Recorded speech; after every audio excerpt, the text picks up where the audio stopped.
পুরুষের চোখে তার পরিবারও পানি আনতে পারে না, অথচ সেই পুরুষ কোনো এক মায়াবতীর মায়ায় পড়ে কাঁদে।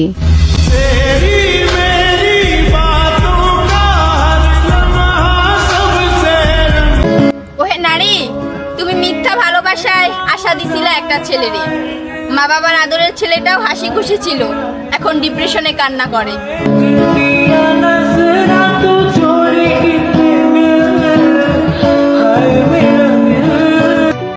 একটা পুরুষই জানে আরেকটা পুরুষের নজর কি রকম।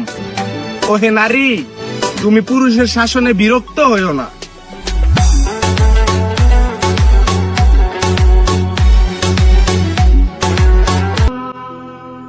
বাস্তবতা কখনো গল্পের মতো হয় না, আর পছন্দের জিনিস কখনো নিজের হয় না।